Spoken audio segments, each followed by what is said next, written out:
doctors, or maybe more than the doctors in some cases. We see that the State Department today warned against traveling on cruises. The State Department has warned against traveling on cruises. So we see more and more cases coming out each day, and we see more deaths. Think about that. I'm the show producer. Show, you had to call somebody on Monday. Nationwide, nationwide, we see the number of cases are starting to increase, but also what's taking place is we are seeing that worldwide, we're seeing the number of deaths increase worldwide also, okay? We see over 100,000 cases reported across the world, and then we see that the number of deaths across the world have exceeded 3,100. Okay, so there's a lot going on, and we're going to get into that tonight. All right, so then some of you all have been watching my Facebook Live broadcast that I do throughout the week, and follow me on my Facebook fan page, The African History Network, The African History Network. Because I've been doing broadcasts almost every day this week, and I've been updating people on what's going on with the coronavirus and how it's spreading. But also I did a special broadcast on Wednesday, March 4th, dealing with Super Tuesday, okay, and doing a recap of what took place on Super Tuesday. So we saw that Joe Biden came back and shocked everybody. Nobody was predicting that Joe Biden would win 10 states out of 4. Many of the political pundits on MSNBC, CNN, even Fox News thought that Bernie Sanders was going to win the majority of the states. They talked about the youth vote, this and that, but something very interesting happened. People actually went out and voted, and they said, we're not listening to the political pundits. We're going to vote for who we want to vote for. And that totally shook up everybody. Everybody was caught off guard by that. We saw in South Carolina, before the South Carolina primary, we saw the presidential debate. Joe Biden did better in the presidential debate in South Carolina, better than he even did in Nevada. Then we saw Representative James Clyburn of South Carolina, who came out and endorsed Joe Biden. We saw people came out in force, especially African Americans in South Carolina, who voted for Joe Biden. That was last week, Saturday. Then Super Tuesday came, and Joe Biden surprised everybody. So this is an example of why I've said before, and I've had to call out some of the political pundits on MSNBC. I've said this before. A lot of them are just trying to fill up airtime. A lot of them don't know what they're talking about. And what happened this past Tuesday proved it. What really matters is who shows up to vote, period. All that other nonsense goes out the door. So we'll talk about the Super Tuesday had shocking results as Joe Biden won 10 states. All the political pundits were wrong. Then we saw Mike Bloomberg the next day drop out of the race. Mike Bloomberg got his clock cleaned. The only race that he won was the Samoa Islands, Samoa territory. He didn't win any states. Spent about $600 million. We saw Senator Elizabeth Warren, who exited the race a few days later. She hasn't endorsed anybody. She was on Saturday Night Live last night. Very good opening skit, lampooning Fox News, Laura Ingraham on Fox News. Then you had Kate McKinnon, who portrays Elizabeth Warren on Saturday Night Live. She and the real Elizabeth Warren were in a skit together. Senator Kamala Harris came out today and endorsed Joe Biden. Reverend Jesse Jackson came out today and endorsed Bernie Sanders. We know that you have a mini Super Tuesday coming up this Tuesday, March 10th. Michigan votes, Idaho votes, North Dakota votes, Missouri, Mississippi, and Hawaii. You have 6 states. The most delegate-rich state is Michigan. Bernie Sanders is holding rallies at U of M, Michigan, holding rallies at Grand Rapids. He held a number of rallies this weekend. He skipped over Mississippi. He was supposed to go to Mississippi, canceled going to Mississippi to speak at a rally. We know Mayor Chokwe Lumumba, Chokwe Lumumba of Mississippi, the son, came to Detroit for a rally for Bernie Sanders. We know Joe Biden will be here in Detroit Monday as well for a big rally as well. So things are heating up. So one of the things that we saw, and I encourage everybody to go and watch the broadcast that I did March 4th, okay, because I had 2.5 hours. I have unlimited time during the week, and I can get really deep into this information. Go watch that on our Facebook fan page, The African History Network, and our YouTube channel, Michael Imhotep, IMHOTEP. Shout out to the people watching us on our fan page, The African History Network, on Facebook, and our YouTube channel, Michael Imhotep. So one of the things that I talked about this past week, and also I was speaking at Detroit Unity Temple Church Friday evening here in Detroit, is that we saw voter suppression rear its ugly head in the primary that took place, especially in Texas. Okay, we saw the stories of long lines at Texas polling locations, and we saw one brother, Hervis Rogers, I think was his name. He was in line for almost 7 hours, and you had a confluence of issues that caused that to take place. You had everything from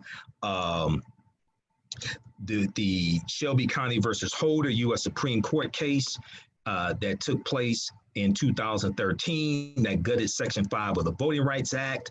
You had that contributed to it.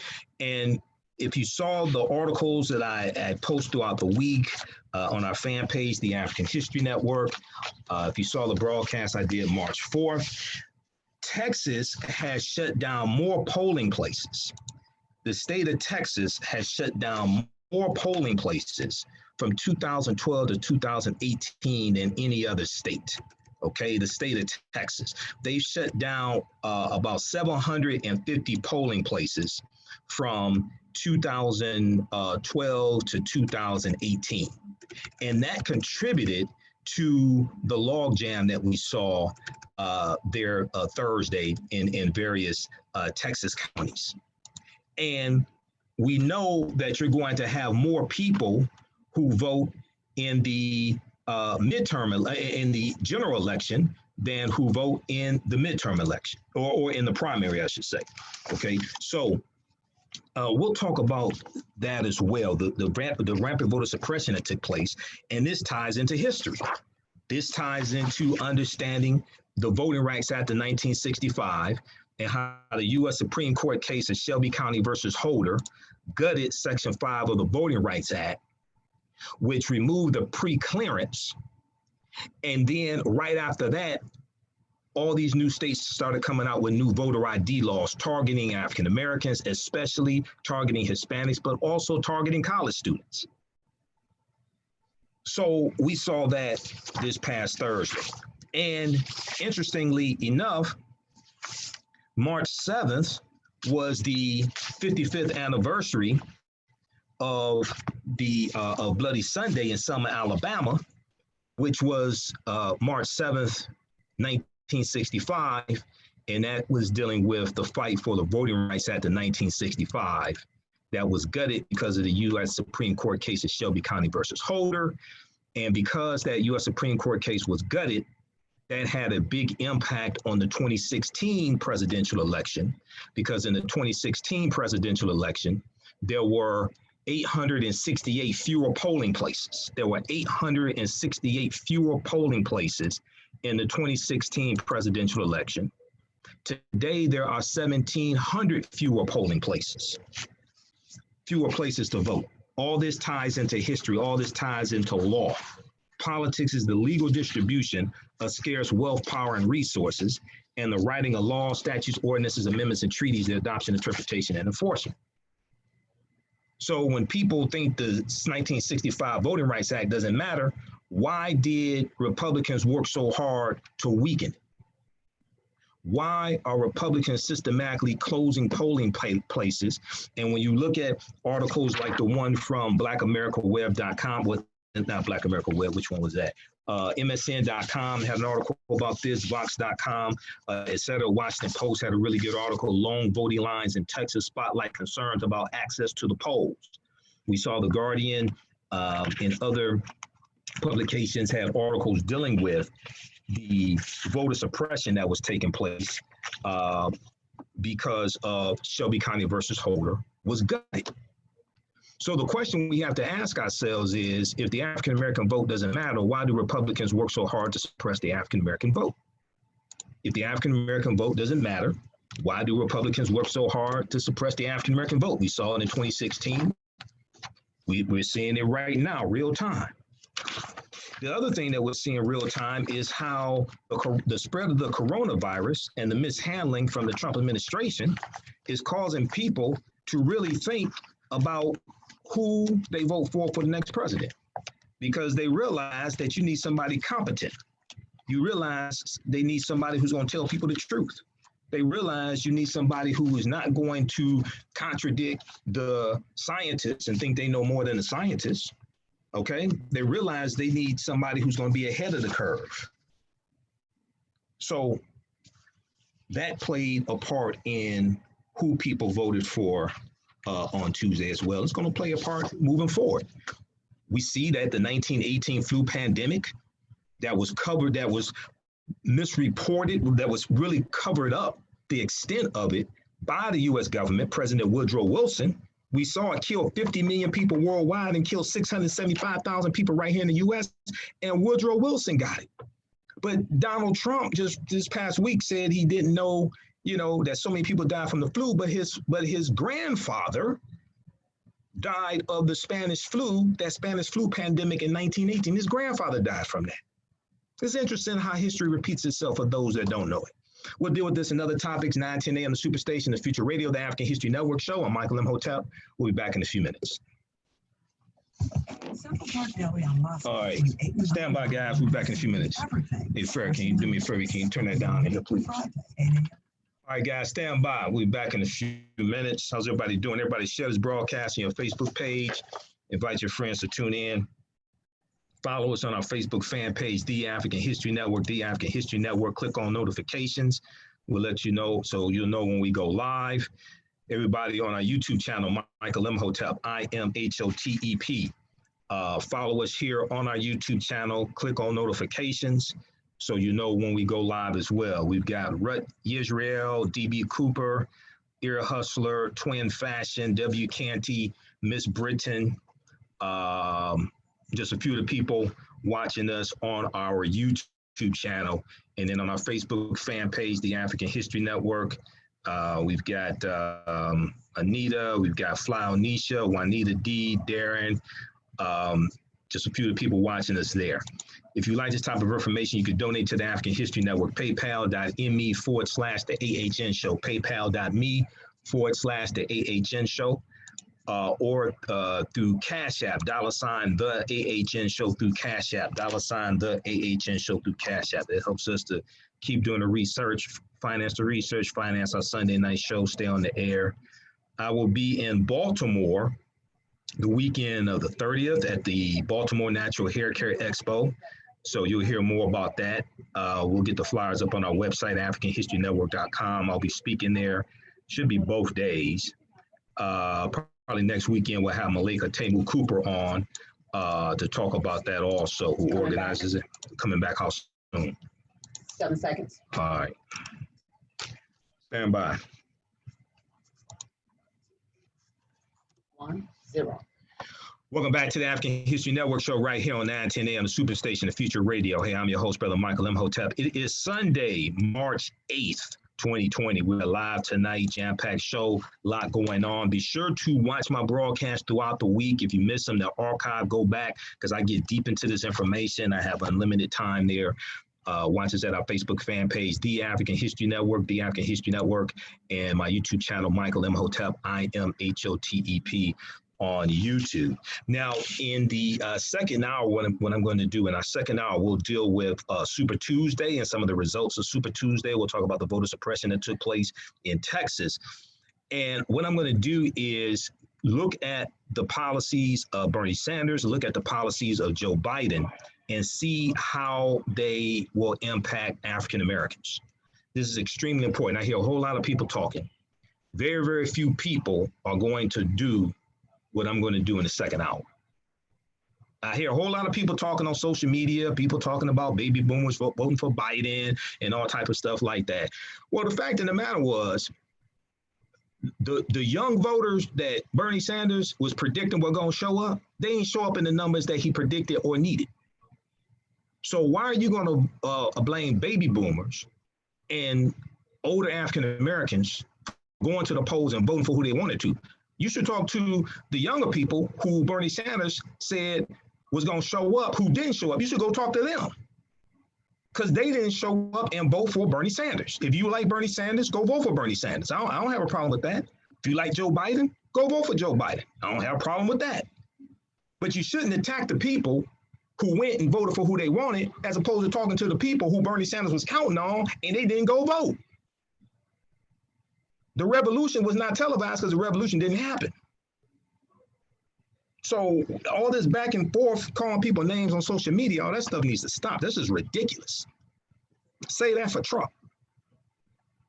So how do VP Joe Biden and Senator Bernie Sanders policies match up for African Americans? We'll deal with that. Root.com has a very good analysis of that. All the bickering back and forth on social media, a lot of that stuff I ain't even get in, because I say what I need to say on the air and back it up. Proper documentation is all conversation. All the back and forth on social media, 99.9% of the time, people ain't cite the information I'm going to cite in the second hour. So you want to stay tuned for that. We're going to deal with this scientifically, strategically, fact-based, not emotions. We need to deal with facts and evidence, not feelings and emotions. March 7th was the 55th anniversary of Bloody Sunday in Selma, Alabama, 1965, during the fight for the Voting Rights Act. That ties right into Shelby County versus Holder. Why? Where was Shelby County? Shelby County is in Alabama. Shelby County is in Alabama. Alabama, we know. Selma is the ground zero for the fight for the Voting Rights Act in 1965. So on the African History Network show, we focus on educating and empowering and inspiring people of African descent throughout the diaspora and around the world, because right now it's corrects your own behavior. What you do for yourself, what you do to yourself, and what you allow other people to do to you and get away with is based upon what you think about yourself. What you think about yourself is based upon what you have been taught about yourself. What you've been taught about yourself is based upon everything you've read, heard, and seen about yourself. So when you control the radius of a man's thoughts, you can control the circumference of his actions, because the mind can't do or teach what it doesn't know. Now, we deal with a number of different topics here on the show. We deal with current events, history, politics, education, economic empowerment, entrepreneurship, love, sex, health issues, relationships, and much, much more. I'm about to bring Kenya K. Stevens here on the show so we can talk about sex and relationships. I gotta let her know, okay, this ain't Blog Talk Radio, Kenya. Okay, but we'll bring Kenya on soon.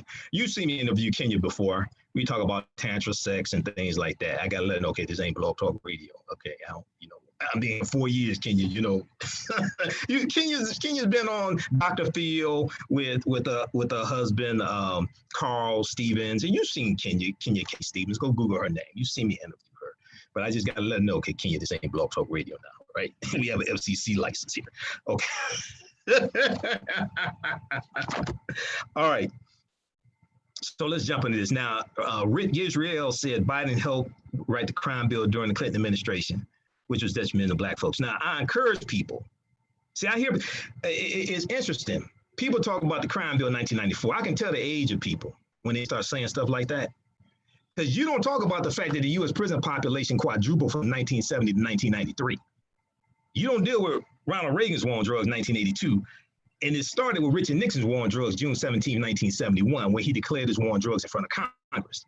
The U.S. prison population starts increasing in the early 1970s, continues into the 80s, and goes into the early 90s. You skip over all that and you start the clock in 94. That's false. That's not what happened. You have to understand history. Go watch the broadcast I did earlier in the week. And at the same time, I'm going through right now, I'm in the process of reading the entire 356-page bill known as the 1994 crime bill, because I hear a whole lot of people talking about it. Very few people have actually read it. I'm reading it now. Okay, we're going to post a link so you can read a summary of what was in the 94 crime bill. I'm not saying it was good or bad. I'm saying I want to read this so I know exactly what it is I'm talking about, because I hear what people are saying. A lot of that is not based upon facts.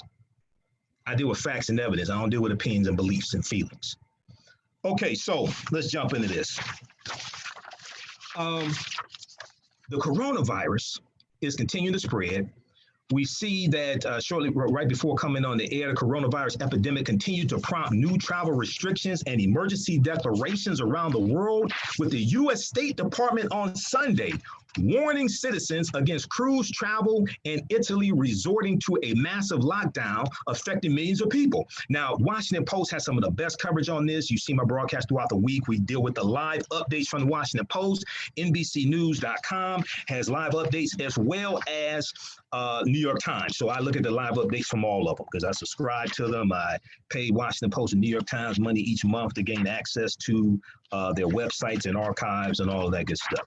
Now, the epidemic ravaging northern Italy can be traced to an outbreak at a car parts manufacturer in Germany. So we see that Italy has 1/4 of their population quarantined. Italy has millions of people quarantined. Okay, this thing is spreading around the world. It is spreading quickly.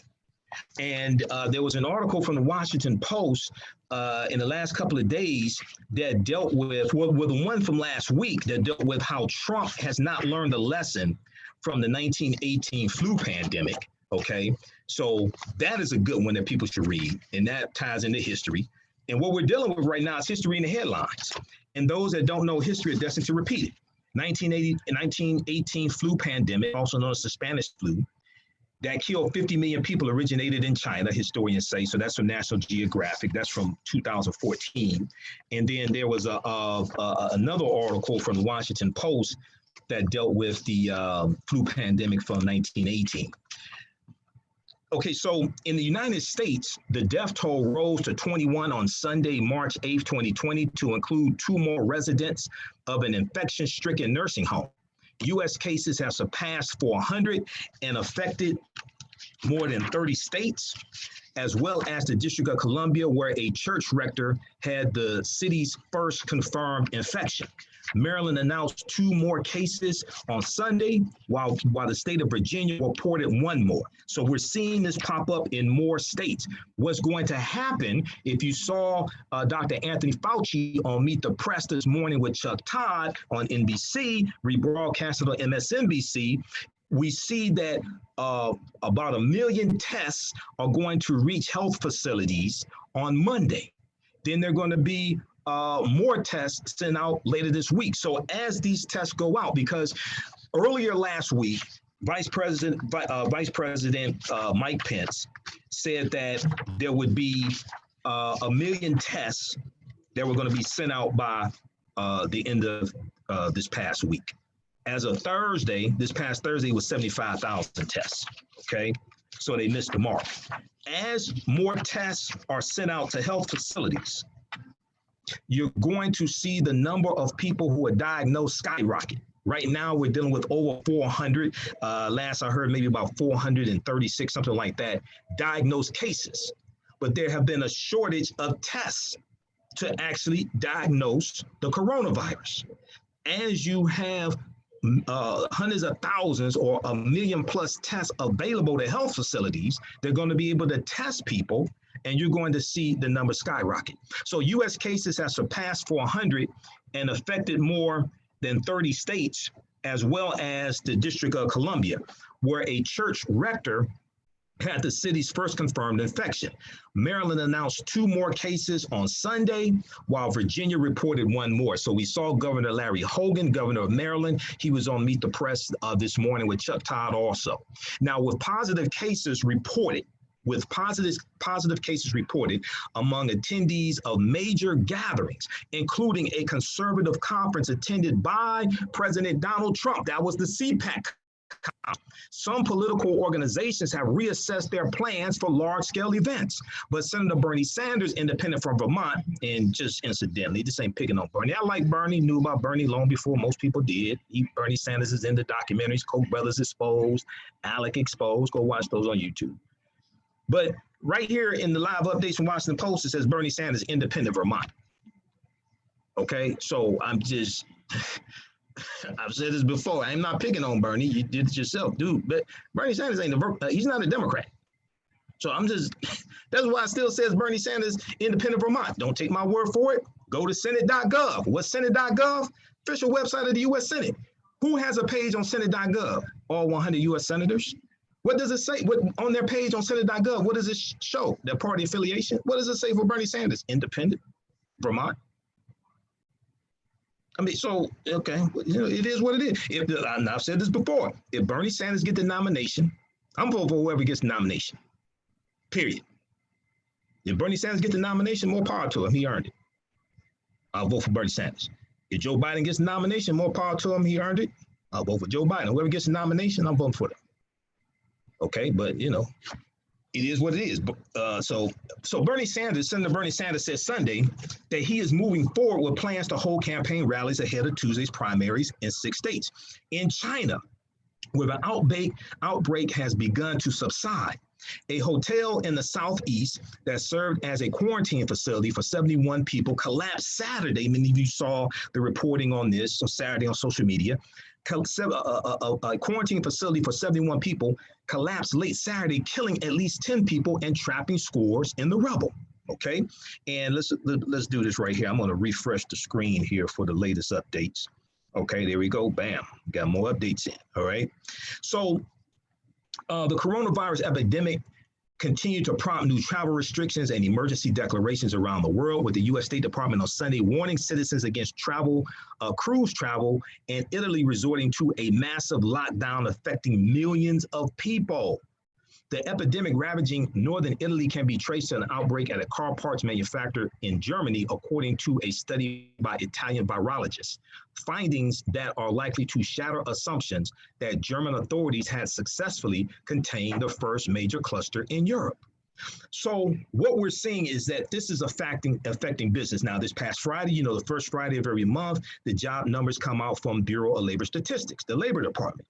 273,000 jobs were created, but that is for the month of February, but that doesn't show the impact that the coronavirus is having on business. We've seen numerous conferences that have been canceled this past week. We see a decline in flights from airlines. We see restriction in travel. The Trump administration has put bans on traveling to Iran and China and things like this. This is going to have a ripple effect throughout the economy. When you cancel conferences, that's less people going, staying at hotels. That's less people going, spending money at restaurants and doing shopping at retail in those cities around the hotels, etc.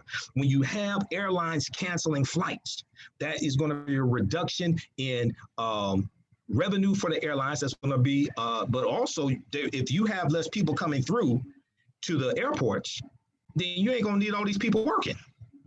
You're going to have to reduce people's hours. Okay. So this is going to have a ripple effect throughout the economy. So with positive cases reported among attendees of major gatherings, including a conservative conference attended by Donald Trump, some political organizations have reassessed their plans for large-scale events. We look at the NBA contemplating having games with no audience. We see the NCAA just played a game with no audience. Well, that reduces how much money is spent on concessions. That reduces how much money people spend at businesses around the stadium. So U.S. citizens, particularly those with health issues, should not travel by cruise ship, the State Department announced on Sunday. 9 patients have tested positive in the Washington, D.C. area. 17 of the, just a second, let me back up. Okay. All right. Hold on just a second. Okay, 17 of the coronavirus deaths in the city are in Washington State's King County. King County is probably the county that's hit the hardest, where a nursing home outbreak has killed the elderly, strained staff, and left families deeply worried. So one of the one of my broadcasts earlier this week, we talked about how you have unions representing flight attendants, unions representing healthcare professionals. These are some, especially healthcare professionals, they are a vulnerable population because they're dealing with sick people. They're vulnerable, they're more likely to catch it. So you have unions focusing on having governmental agencies, things like this, providing more assistance, putting more regulations in place to protect people who work for the airlines. Then also we see the same thing for people who work in correctional facilities. Because what people are afraid of is if it is spreading quickly throughout nursing homes and you have healthcare professionals, et cetera, working in nursing homes, then you can have the same thing that takes place in correctional facilities where people are housed close together, et cetera. We saw the same thing. We saw it spreading quickly during the 1918 Spanish flu pandemic also in various areas. And this was during World War I. Okay, so this is extremely important. Day by day, this is getting worse. It's not getting better. Egypt announces first coronavirus fatality, a 60-year-old German tourist. After being stuck in limbo for days off the coast of San Francisco, the virus-stricken Grand Princess cruise ship is headed to Oakland, California on Monday to dock, the cruise line said earlier Sunday. So you have the State Department coming out and saying, advising people not to go on cruises. U.S. citizens, particularly those with health issues, should not travel by cruise ship, okay? That's going to impact the travel industry. This is going to have wide-ranging impact. So the March job numbers from the Bureau of Labor Statistics are going to be much different than the ones from February. Now, we see the virus's spread in China continues to slow. China on Sunday, March 8th, announced 40 new cases of coronavirus and 22 additional deaths, a sign that the epidemic was continuing to slow in the country where it began. Daily new infections in China had dropped into double digits Friday for the first time since figures began coming in January. As usual, the toll in China was concentrated in Hubei, Hubei province, the outbreak's epicenter. 21 of the reported deaths were in Hubei and 36 of the new cases were in the capital city, Wuhan. But even in Wuhan, China, Chinese officials have been signaling optimism. The Communist Party boss there said Friday he would begin a citywide thankfulness education campaign to encourage people to show their appreciation for leaders helping the country combat the coronavirus. China's infections total 80,735 as of right now, while deaths total more than 31,000, the government says. Now, we know that this past week, the number of cases worldwide has surpassed 100,000. The number of cases worldwide has surpassed 100,000.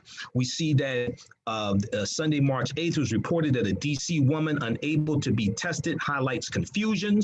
A story of a DC woman who had traveled through the Seoul, Korea airport and was unable to access a coronavirus test made rounds on social media over the weekend, highlighting the confusion many Americans feel about the spread of the virus and who should be tested.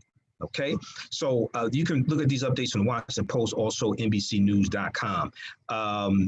We see that DC Mayor Mario Bowser sought to quell concern about the case. DC Mayor Mario Bowser said, quote, "I will be very sure that our health department has checked and double checked to make sure that we're making the tests available to everyone who meets the guidelines." She said at the news conference, she added that the district would consider contacting people who previously did not warrant testing if the guidelines change. As more tests are being made available, you're going to see the numbers of people who are diagnosed with this skyrocket. Iowa, the state of Iowa announces their first 3 cases. All passengers aboard cruise ship in Egypt. Iowa officials, the state of Iowa, their officials on Sunday evening announced the state's first 3 cases of COVID-19. The patients live in Johnson County and were passengers aboard a cruise ship in Egypt, Governor Kim Reynolds told reporters at a news conference. One is between the ages of 41 and 60, while the others are between 61 and 80, officials said. 2 had underlying health conditions. Now, I know some people just came back from a cruise to Egypt, so I need to call them. I ain't gonna call no names, but I know some people just got back in the last couple of weeks from a cruise to Egypt. So I need to make some calls, make sure everybody's all right. The governor's office, if you're listening, you know who you are. Inbox me and let me know you're okay. The governor's office said in a news release that none of the 3 required hospitalization and that all are recovering at home. Okay. Now, Senator Ted Cruz, you know Senator Ted Cruz. Senator Ted Cruz is the same guy that former Speaker of the House John Boehner referred to as Lucifer in the flesh. Remember Senator Ted Cruz from Texas? Yeah, that's Senator Ted Cruz, okay? The one who Donald Trump insulted Ted Cruz's wife during the 2016 election. Now, Senator Ted Cruz is a Trump sycophant. That's Senator Ted Cruz. Senator Ted Cruz reported today, says he shook hands with the CPAC patient, and he says he was self-quarantined. Okay. Now, Donald Trump was also at the CPAC conference as well. Senator Ted Cruz said Sunday that he had a brief conversation and handshake with an attendee at the Conservative Political Action Conference last month, okay, month of February, who had since tested positive for COVID-19, the disease caused by the coronavirus. Senator Ted Cruz said that he learned Saturday night about the contact, which occurred 10 days ago, and that he is not experiencing any symptoms. He said, I feel fine and healthy, okay? Now, we could make the argument he don't look healthy, but that's a whole nother conversation, right? Now, according to the statement, Senator Ted Cruz was not required to self-quarantine, but will stay at his Texas home, quote, until a full 14 days have passed since the CPAC interaction, end quote. Now, hopefully, Trump was there also. Maybe Trump will self-quarantine himself and stay off Twitter also. Maybe Trump will self-quarantine himself and stay off Twitter. Quote, everyone should continue to treat this outbreak seriously and be driven by facts and medical science, Senator Ted Cruz said. Well, why don't you talk to your boy Representative Matt Gaetz of Florida? Because this past week, when the House of Representatives passed the $8.3 billion bill to fund the fight against the coronavirus, this dumbass Representative Matt Gaetz of Florida, another Trump sycophant, is there on the House floor wearing a gas mask while they're dealing with this serious issue. Then just a few days after that, a death attributed to the coronavirus was reported in Representative Matt Gaetz, Republican from Florida, in his district. You here on the House floor wearing a gas mask, making a joke out of a catastrophe that the Trump administration has mishandled. That's going to come back to haunt Representative Matt Gaetz, as well as a lot of other nonsensical stunts he's pulled. That one right there. So then he released a statement. You know, I have the article here. We'll give it to you from Washington Post. Okay. So this is going to cause a lot of them to really take this stuff seriously. Washington Post reported Matt Gaetz made light of coronavirus by wearing a gas mask. Now one of his constituents has died. March 7th, 2020, posted 2:18 p.m. Eastern Standard Time, days after Representative Matt Gaetz, Republican from Florida. Now, he's up for re-election November 3rd, 2020. Y'all need to vote his behind out of office. This man is disrespectful. He's a disgrace to Florida. Okay, Florida deserves better than Matt Gaetz. Days after Representative Matt Gaetz of Florida wore an enormous gas mask during a House floor vote on an emergency funding package for the coronavirus response, the congressman announced that a resident in his northwestern Florida district had died of COVID-19. Representative Matt Gaetz said in a statement late Friday that he was, quote, extremely saddened to learn of the first fatality in our district, end quote, a resident who lived in Santa Rosa County. His message followed the Florida Department of Health's announcement late Friday that 2 residents had died of the disease, pushing the U.S. death total at that time to 19, but now it's 21 as of coming on the show tonight. In addition to the patient in Santa Rosa who had recently traveled internationally, the second coronavirus-related death was a Lee County resident in their 70s who had recently traveled abroad. If it's one group of people who vote, it's older people who vote. If it's one group of people who vote in this country, it's older people who vote, older African Americans and older white people. They vote. You need to vote his little snot-nosed ass out of office. In addition, so Florida health officials additionally reported 2 new presumptive positive coronavirus cases, both in Broward County. One is a 75-year-old male and the other a 65-year-old male, according to the health department. Both are in isolation. Now, Representative Matt Gaetz, a Republican of Florida, who's part of the Freedom Caucus and a sycophant for Donald Trump, Matt Gaetz said in his statement that the deceased patient from his district had been quarantined shortly after showing symptoms and that no further cases were known in the district at the time. Representative Bobby L. Rush, Democrat of Illinois, one of the most senior House members, rebuked the 37-year-old congressman for his Wednesday display of the over-the-top gas mask. Representative Bobby Rush, Democrat of Illinois, said via Twitter that Matt Gaetz was, quote, making light of an epidemic that has killed 14 Americans, end quote, at the time, 21 now that we know of. He contrasted how the congressman's behavior went unchecked to his own removal. Now remember this, 2012, after Trayvon Martin was killed, Representative Bobby Rush was on the House floor wearing a hoodie in support of Trayvon Martin. He was removed, Representative Bobby Rush was removed from the House floor for wearing a hoodie. But Representative Matt Gaetz was removed from the House floor for wearing a gas mask. So Representative Bobby Rush on Twitter contrasted how the congressman's behavior went unchecked to his own removal from the House floor in 2012 when he wore a hoodie to protest racial profile in the wake of the fatal shooting of Trayvon Martin in Florida. Representative Matt Gaetz' office did not provide additional comments Saturday when asked to respond to Bobby Rush's criticism, but cited his Friday statement offering condolences for the deceased patient. What I want to know is why did your behind sit up there wearing a gas mask, making light of this tragedy that is affecting people's lives? Even if now most people who get it not going to die, but guess what? You can't go to work. I know Donald Trump is saying it's okay to go to work if you got the coronavirus. Don't listen to him. He'll probably tell you take some Robitussin and burners. You'll be all right. No, you can infect people. What happens when you have to stay home, self-quarantine for 14 days, and you don't have sick leave at work? What happens when you don't get paid for going to work?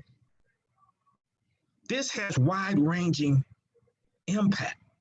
This has wide-ranging ramifications. The Center for Disease Control and Prevention, as well as the U.S. Surgeon General, urged the public not to wear masks if they are not sick, as doing so creates unnecessary panic and reduces the supply for those like healthcare workers who need them.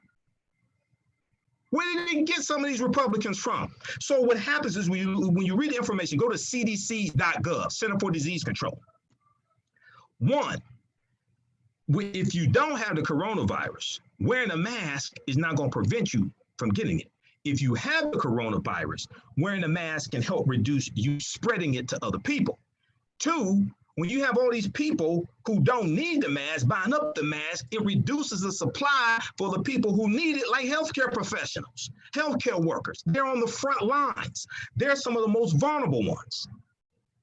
Read this article here, Washington Post. We're going to post this on our fan page and on the threads of our broadcast. Matt Gaetz made light of coronavirus by wearing a gas mask. Now one of his constituents died. Okay? Is Donald Trump still talking about a Democratic hoax and all this type of nonsense? Is he still talking about that? Notice you didn't hear that this past week. And Donald Trump, it was revealed either today or yesterday, Donald Trump was at that CPAC meeting also.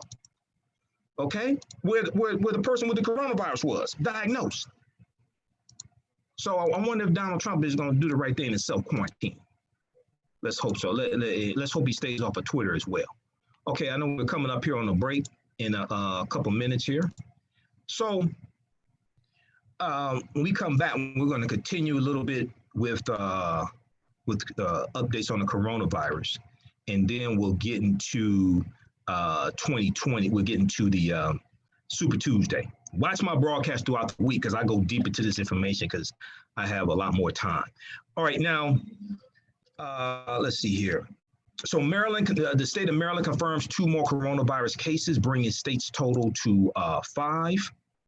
Canada to evacuate citizens on board the Grand Princess cruise ship. Now, Canada will evacuate its citizens from the Grand Princess cruise liner. The country's foreign minister said Sunday after the United States asked its northern neighbor for assistance repatriating Canadians. Now, NBCnews.com had a really good article dealing with mixed messaging. Mixed White House messaging on coronavirus sparks internal frustration. Okay, this is from March 8th, 2020.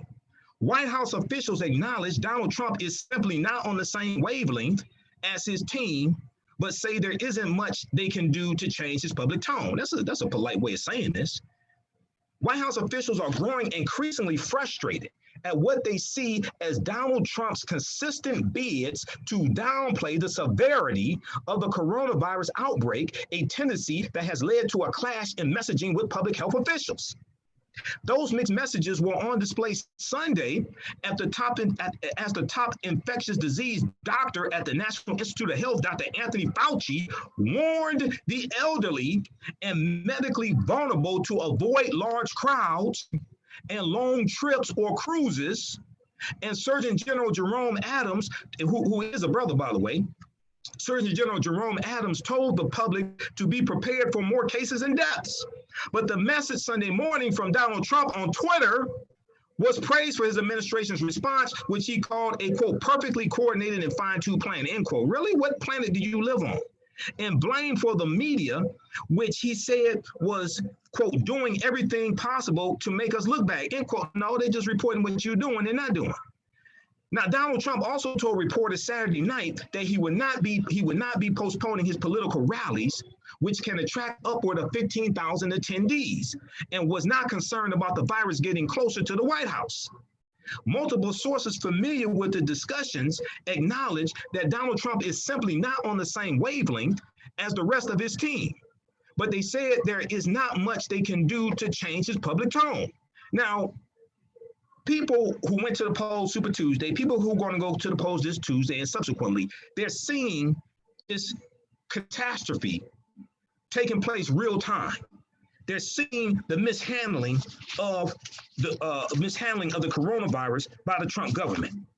They're seeing how the Trump administration has waged war on scientists for the last 2 years, shutting down or cutting funding to the CDC, shutting down the PREDICT project, which was used in the George W. Bush administration and the President Barack Obama administration to monitor infectious diseases and reduce the spread of them, things like this.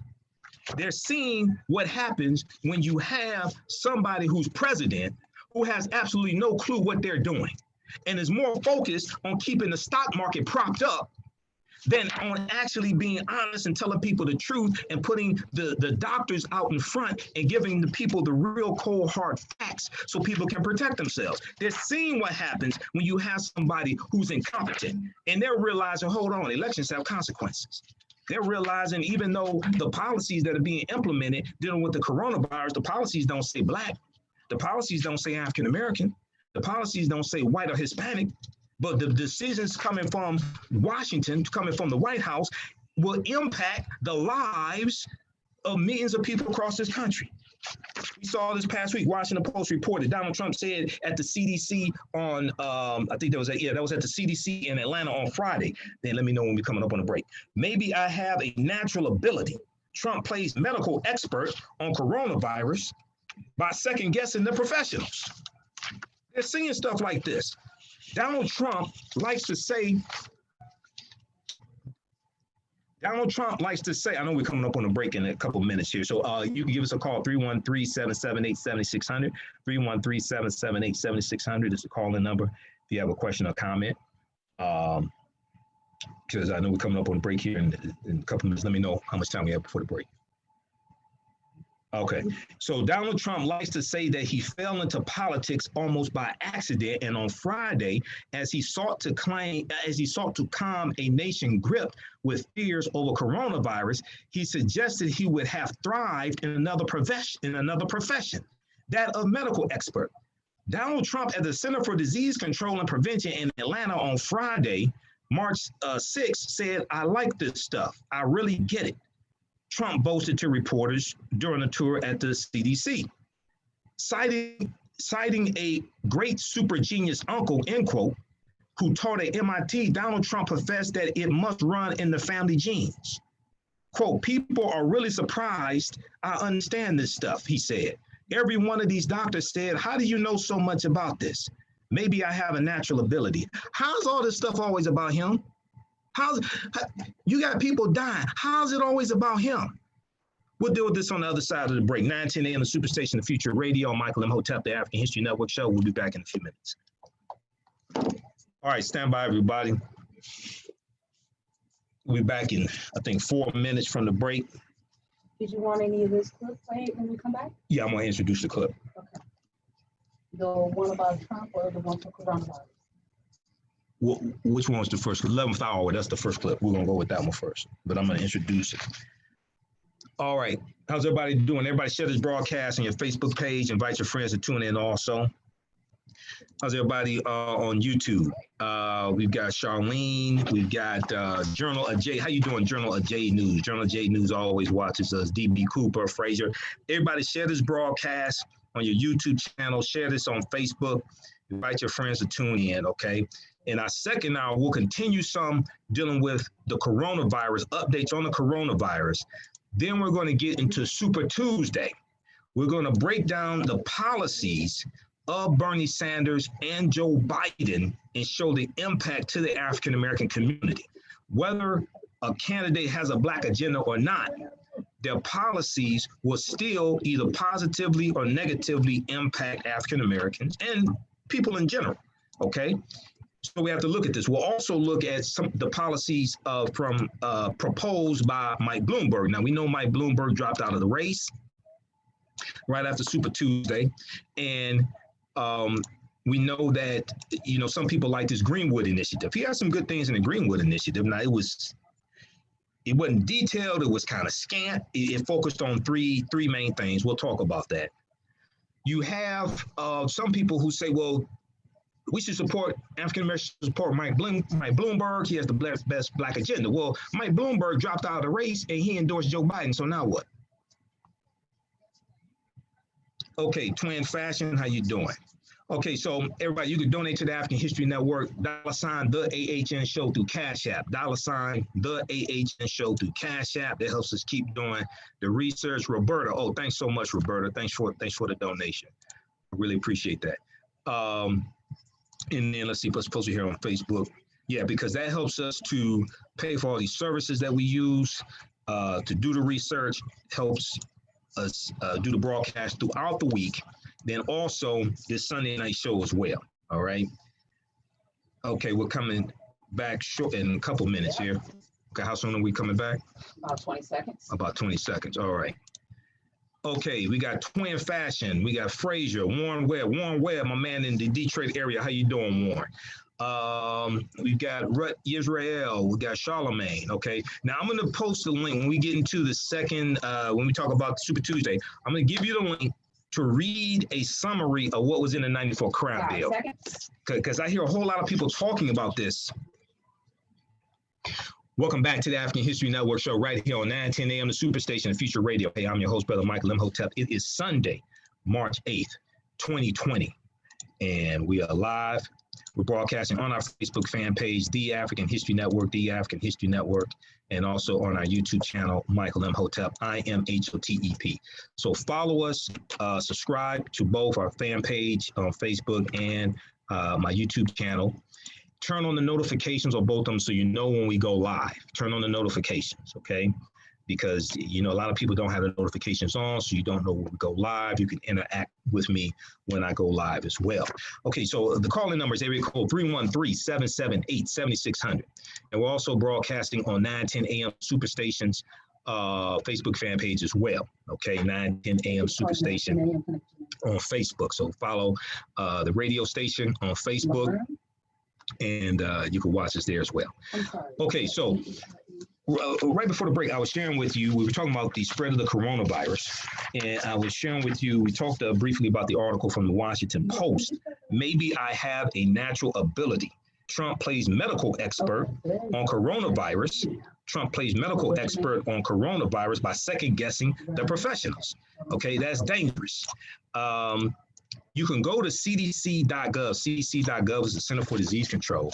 They have a lot of good information there on preventing the spread of the coronavirus, et cetera. Earlier this week in my broadcast, I can't remember which day, all my days are running together. And I've done so many broadcasts this past week. But I shared an article also from the Washington Post that talked about dispelling myths about boosting your immune system, things like this, but it gave some good practical ways to stay healthy during this period of time and to reduce your chances of getting the coronavirus, okay? So we're gonna, I'll find that article, we're gonna post that on our fan page, the African History Network. I'll give you the name for that as well. If you'd like this type of information, also, you could donate to the African History Network, $ the AHN Show through Cash App, $ the AHN Show through Cash App, and also through PayPal, paypal.me/the AHN Show, paypal.me/the AHN Show. BusinessInsider.com had an article. We're going to go to the phone lines here in just a minute, so hold the line, Vern.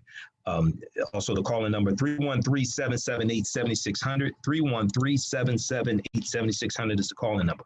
Trump spent the past 2 years slashing the government agencies responsible for handling the coronavirus outbreak. Trump spent the past 2 years slashing the government agencies responsible for handling the coronavirus outbreak. People have no idea the type of damage this moron has done to this country. I said on Facebook when I posted this article a couple weeks ago. Donald Trump insisted on Tuesday that the coronavirus known as COVID-19 virus is under control because China is working very hard to contain its spread. This was a couple weeks ago. But read that article from BusinessInsider.com. Now, I talked about the Predict project that was shut down in October 2019 by the Trump administration. Vox.com, VOX.com has an article dealing with that. A crucial federal program tracking dangerous diseases is shut down. A crucial federal program tracking dangerous diseases is shut down. So read that article as well.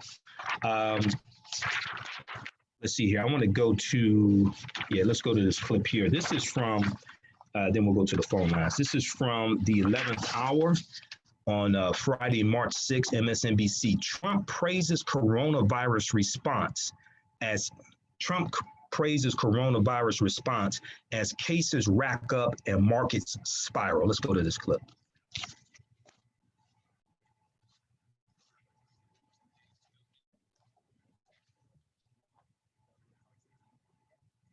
It's turned up in here so they can hear on Facebook. To at least 90. All right, thanks. There are now reports of 100,000 cases worldwide.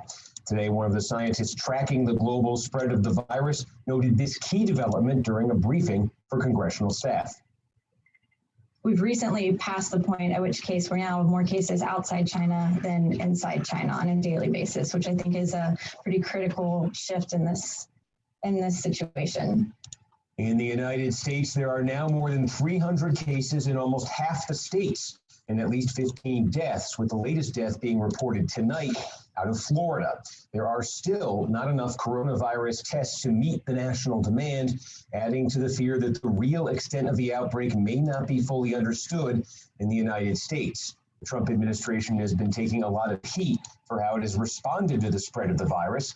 There have been concerns about the president's messaging when he has spoken in public. Today, the president visited the Centers for Disease Control in Atlanta after he signed an $8.3 billion emergency funding bill that had just passed Congress. His comments today seem to imply that there was no shortage of test kits. Anybody right now and yesterday, anybody that needs a test gets a test. They're there. They have the test. The tests are beautiful. Anybody that needs a test gets a test. But anybody that needs a test can have a test. They're all set. They have them out there. But as of right now and yesterday, anybody that needs a test. That's the important thing. But less than an hour after that, Vice President Pence, who is leading the White House coronavirus task force, held his own briefing and acknowledged that the government was still working on making its test kits available to everyone. Two of America's leading commercial laboratories have announced that tests will be available by Monday of this week. With the announcement of these major commercial labs, we trust in a matter of weeks, the coronavirus test will be broadly available to the public and available to any American that is symptomatic and has a concern about the possibility of having contracted the coronavirus. During Trump's visit to the CDC, he also spoke about the Grand Princess cruise ship being held off the coast of San Francisco with more than 3,500 people currently on board. Coronavirus tests were delivered to the ship by helicopter. This afternoon, Vice President Pence announced that 21 people, 19 crew members and 2 passengers, have tested positive for the virus. The testing came about after a man who was on a previous voyage tested positive and died from coronavirus. Today, Trump said he didn't want the administration to take people off the cruise ship because it would double the number of those with coronavirus in the States. I would rather, because I like the numbers being where they are. I don't need to have the numbers double because of one ship. That wasn't our fault. The president then went on to praise his administration's efforts. I think we're doing a really good job in this country at keeping it down. We've really been very vigilant, and we've done a tremendous job at keeping it down. I like this stuff. I really get it. People are surprised that I understand it. Every one of these doctors said, how do you know so much about this? Maybe I have a natural ability. Maybe I should have done that instead of running for president. Even so, the coronavirus continues to take its toll on the financial markets with another sell-off today, even amid reports that the economy added more than 270,000 jobs last month. Meanwhile, city officials in Austin, Texas, have now canceled the South by Southwest Festival, which was set to start a week from today. As all this unfolds, President Trump has just announced another major personnel shift at the White House. He has tapped Mark Meadows, North Carolina Republican House member, leader of the Freedom Caucus and a tireless Trump ally, to be his chief of staff. As usual, Trump announced his decision on Twitter, saying, quote, "I am pleased to announce that Congressman Mark Meadows will become White House chief of staff. I have long known and worked with Mark, and the relationship is a very good one. I want to thank Acting Chief Mick Mulvaney for having served the administration so well. He will become the United States Special Envoy for Northern Ireland. Thank you." Meadows will be Trump's 4th chief of staff in 3 years. Okay, put me back on. So Representative Mark Meadows of North Carolina will be Donald Trump's 4th chief of staff in 3 years. His 4th chief of staff in 3 years. Now, News1.com has a really good article about Mark Meadows, because Mark Meadows was a birther. Mark Meadows was one of these white supremacists who said that Barack Obama was not born in this country; he was born in Kenya. So Mark Meadows is a sycophant of Donald Trump. He's from the Freedom Caucus. Freedom Caucus used to be the Tea Party, and now Mark Meadows, who was a birther, is Donald Trump's new chief of staff. He pushes Mick Mulvaney out. Mick Mulvaney is envoy to Ireland. Okay. See, this is the incompetency. So people are seeing this real time as primaries are taking place across the country. People are realizing what happens when you have a president who is incompetent, who's focused more on protecting the stock market than protecting people's lives. They realize what happens when you have somebody like this in office. They realize elections have consequences. Let's go to the phone lines. Let's go to Vern. Vern, line 1. Welcome to the African History Network show. Tell us where you're calling from. Hello, Vern. You there? Okay, is Vern there? Okay, I don't hear Vern. Okay, Vern, if you muted your phone, take it off mute. We'll try. Let's try Vern again.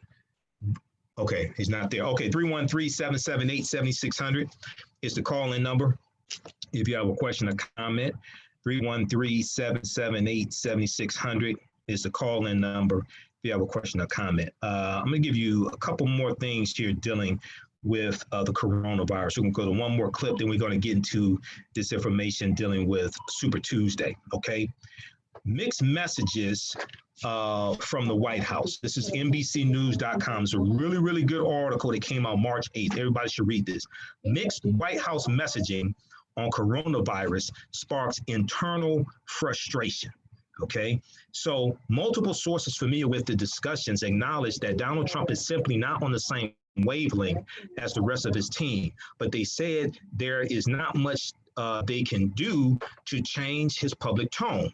Trump has been advised by some close to him to let public health officials, rather than the politicians, take a more forward-facing role, according to a person familiar with the conversation. But a person close to the White House said Trump thinks it helps him politically to keep doing what he has been doing. That has left aides feeling discouraged over their efforts to get out a more comprehensive message about what needs to be done to prepare the public for likely hardships and major changes to their daily lives that could be ahead, said one White House official.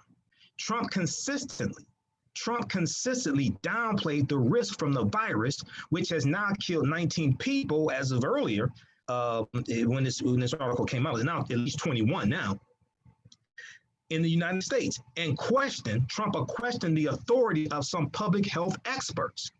This is the same guy who said he knew more than the generals. Remember that? When the number of confirmed cases in the U.S. stood at 15 in the month of February, Donald Trump told reporters that the number would soon be going down to 0. He also predicted that the virus would be gone by April, although the reported cases have only been accelerating across the globe. Now, when these test kits get to the hospitals and health facilities and they start testing people, because there was a lack of test kits, they start testing people, you're going to see the number of diagnosed cases skyrocket. In public, Donald Trump's other top deputies have mirrored their boss's tone. On Friday, Kellyanne Conway, counselor to Donald Trump, senior advisor counselor to Donald Trump, told reporters that the virus is being contained. Contained where? What are you talking about? The same day, top economic advisor Larry Kudlow said that the virus, quote, looks relatively contained, end quote, and that, quote, the vast majority of Americans are not at risk for the virus, end quote. Stephen Hahn, commissioner of the Food and Drug Administration, briefed reporters Saturday alongside Health and Human Services Secretary Alex Azar at the White House. Both officials could not say how many people have been tested in the U.S., but they said 48 states now have the ability to use the diagnostic testing. Now, TheAHNTIC.com had an article that came out in the last few days that talked about close to 1,900 people have been tested across the country. That's all. Asked why Donald Trump and Vice President Mike Pence have been on different pages in public remarks when it comes to the availability of public testing, Secretary of Health and Human Services Alex Azar said Donald Trump was using shorthand when he suggested that anyone who wants a test can get one. You just heard the clip I played, okay? Anyone who wants a test can get a test. No. It's based upon need, not want. Is he saying you get a test and you get a test and you get a test? Is that what he's talking about? Secretary of Health and Human Services Alex Azar said what he meant to say is we're not in the way of that. What he meant to say is we're not in the way of that. And he knows the numbers. We brief him daily on these numbers. That kind of sounds like what had happened was. that kind of sounds like what had happened was, right? Now, Trump essentially acknowledged that there was a political consideration to his decision-making process on the virus Friday, March 6th, when he said he did not want passengers being held on a cruise ship off California to be brought back into the U.S. because he believed the move would make the number of cases appear to spike. He's more concerned at keeping the number of cases that are being reported low as opposed to being concerned about people's well-being. Donald Trump said, I like the numbers being where they are. I don't need to have the numbers double because of one ship that wasn't our fault. And it wasn't the fault of the people on the ship either, okay? It wasn't their fault either. and they're mostly Americans, so I can live either way with it. I'd rather have them stay on personally, end quote. But with testing expected to increase, the White House says it will have millions of tests available this week compared to numbers in the low thousands that have been conducted so far.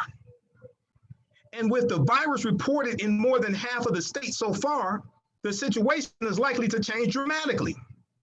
Trump's former Food and Drug Administration Commissioner, Scott Gottlieb, Gottlieb, warned Saturday.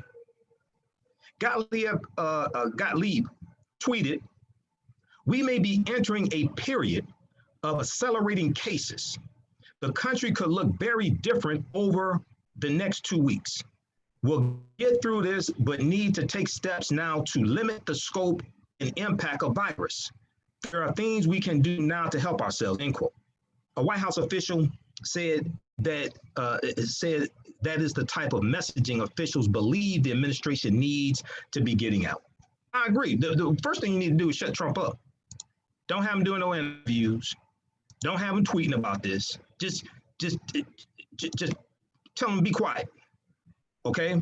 Because if you look at the stock market, in the past 2 weeks, the stock market has lost basically 11% of its value, okay?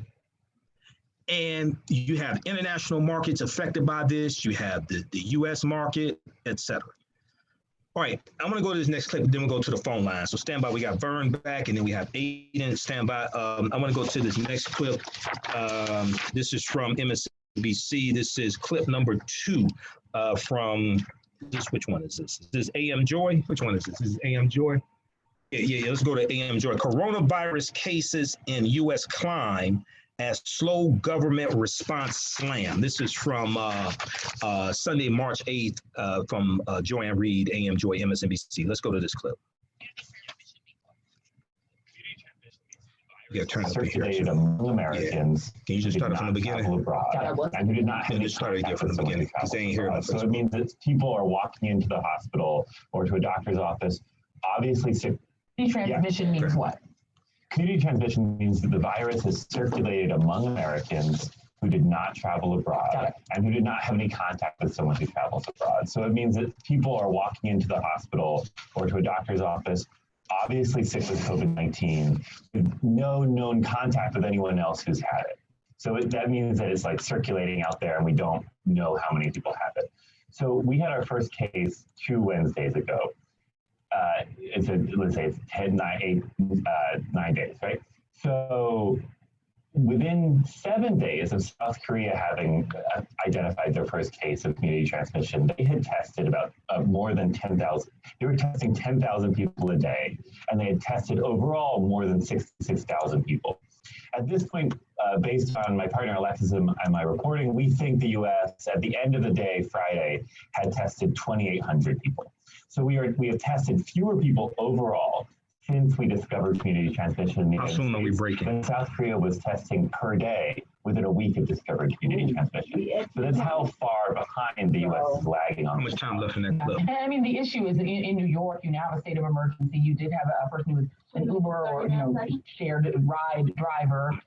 Okay, we'll let it do like another 30 seconds and then we'll go to break. Starting to frighten people about maybe getting into a car or going to the theater. So people are being worried. But if you don't know, if you're not testing enough people, is the risk there that you just don't know how many people have it, period, so that you can have unknown risk, people still going to work, people still going to the mall, that kind of thing. Is that what the risk is?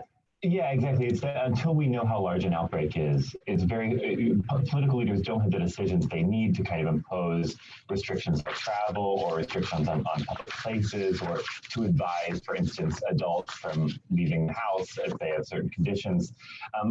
For instance, right now, we think the largest outbreak is in Seattle. And we think this for 2 reasons. The first is that there are the most positive cases around Washington State. And the second is that there's this genetic study.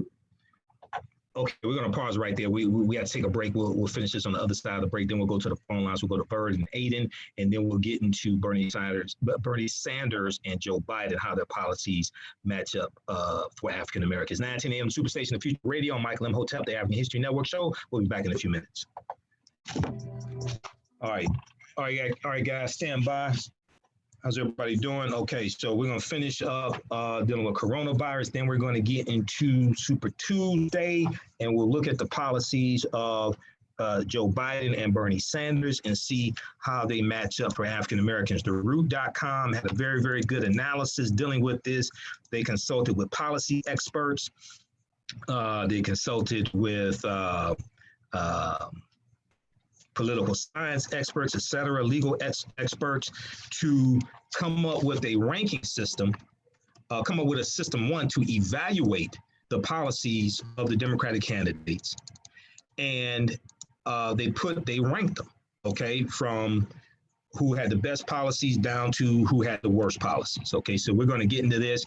If you go watch the broadcast that I did March 4th, 2020, I got deep into this, but we're going to deal with that tonight. We're going to focus on Bernie Sanders and Joe Biden, since they're basically doing a race. We ain't going to deal time with Tulsi Gabbard. That ain't going to happen right there. Somebody need to tell a girl it's over.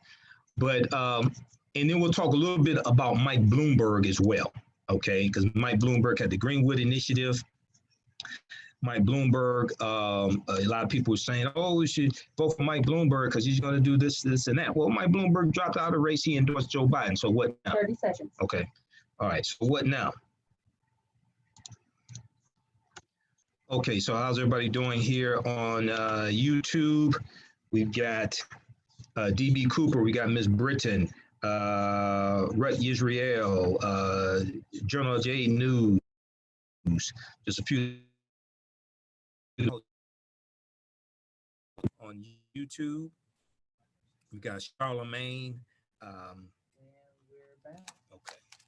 Yeah. Welcome back to the African History Network show right here on 19 AM Superstation Future Radio. I'm your host, Brother Imhotep. It is Sunday, March 8th, 2020. Time goes by quickly. Okay, so you got to watch my broadcast throughout the week because I go deep into this. The one I did on Wednesday, March 4th, the day after Super Tuesday, that was 2.5 hours. So I have time to get deep into this stuff, right? And provide you with all the evidence and sources and articles, things like this, okay? We're going to go back to this clip here. And if you just back it up maybe 20 or 30 seconds, Farrah, we're going to go back to this clip here, finish this up a little bit. This is from AM Joanne Reed from March 8th. Coronavirus cases in U.S. climb as slow government response slammed. She was speaking with Robinson Meyer, staff writer at The Atlantic. The Atlantic, they're the ones that had the article that talked about how this past week, only about 1,800 people had been tested for the coronavirus. Let's go back to this clip.